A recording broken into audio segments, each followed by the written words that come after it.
Okay, it's been a number of weeks since the new MacBook Pro M1 and the MacBook Air M1 came out. There's been so much hype and hyperball over the performance.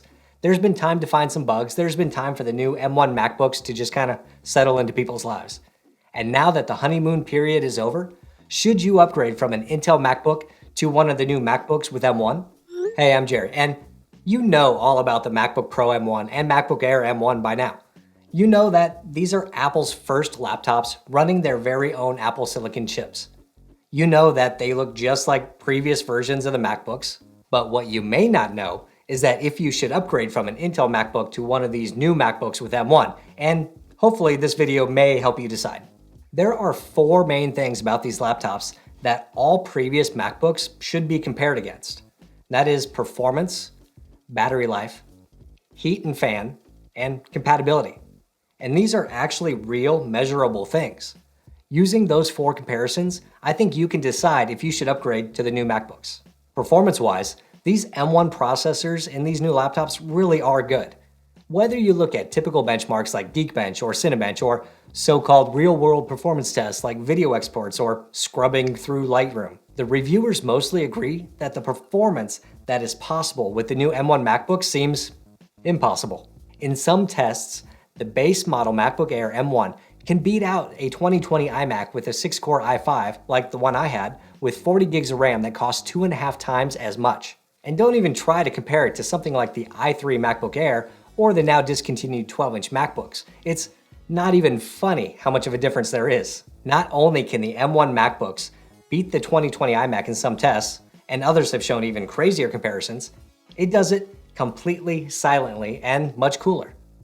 The MacBook Air does not even have a fan to spin up because it doesn't need it. The MacBook Air M1 can run a Zoom or Teams call all day while I have email or docs and browser and OneNote open, while barely getting above room temperature. And yes, it is possible to push the Air M1 to its limits, but it takes a while and the frequency in which you may do that is probably pretty low. The MacBook Pro M1 does have a fan, but it's not like you ever hear it. It's completely silent, to the point that I'm not even sure that it's on at all. With a number of apps open, I'll hold the back of the MacBook Pro M1 to the microphone and just listen, see if you hear anything.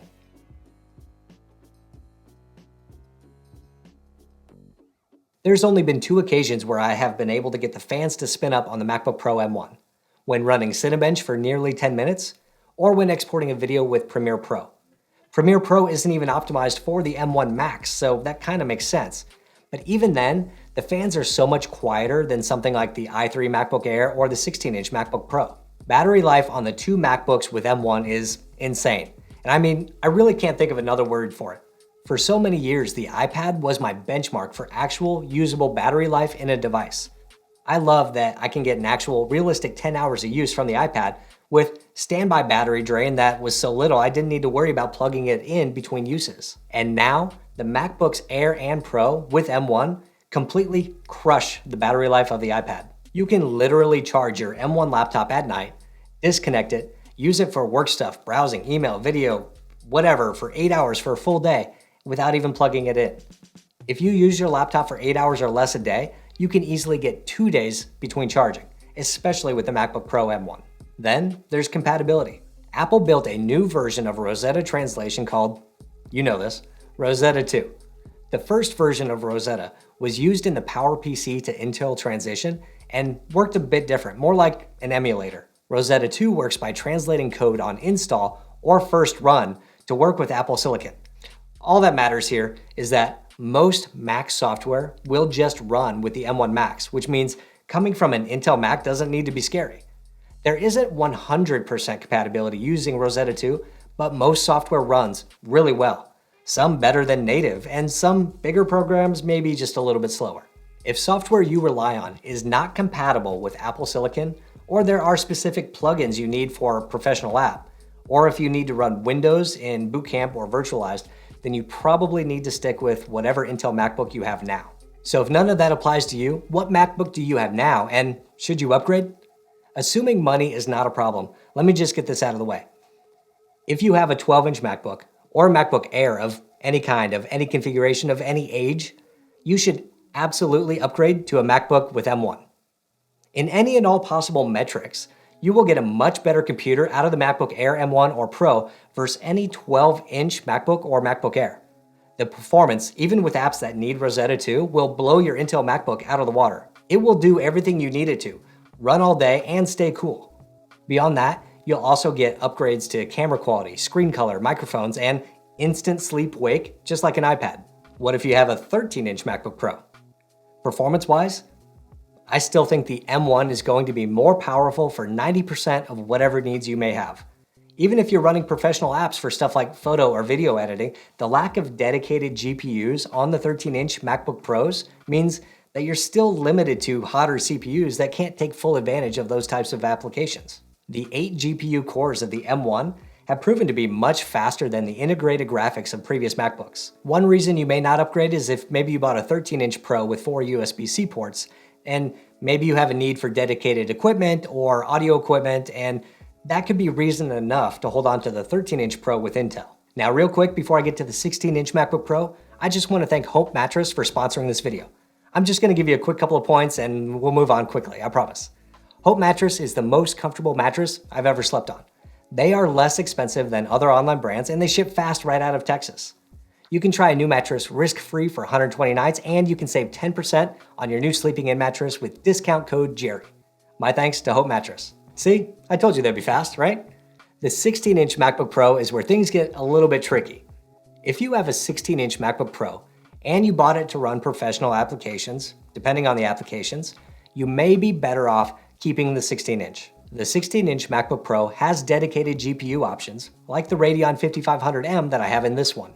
When comparing a Pro app that uses the GPU, like Final Cut Pro, you can see that the 16-inch completed the export about 2 minutes faster than the M1 MacBooks. But then, if you look at the Premiere Pro export, the 16-inch was actually slower than both of the M1 MacBooks. If I had to guess, and I am, I think that memory is the biggest bottleneck for Premiere on these machines because the iMac with 40 gigs of RAM and a Radeon 5300 completed that same export test in 5 minutes and 48 seconds. That means that even under Rosetta 2, the M1 with its integrated GPU was faster at exporting in Premiere Pro than the 16-inch with a dedicated Radeon 5500M.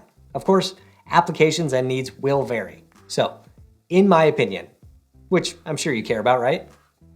For most people, for most needs, the MacBook Pro M1 and the MacBook Air M1 are actually a solid upgrade over most previous and current Intel-based MacBooks. There are a few situations where the Intel MacBooks are going to work better for your needs, like virtualization or specialized apps. If you are a normal user, then upgrading to an M1 MacBook over an existing Air or 13-inch Pro is a no-brainer.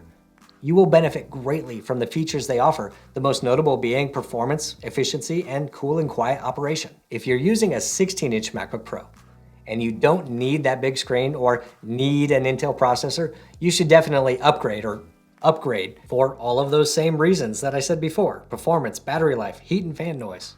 And you will most likely be able to sell your 16-inch, buy an Air or Pro M1, and have money left over. But what do you think?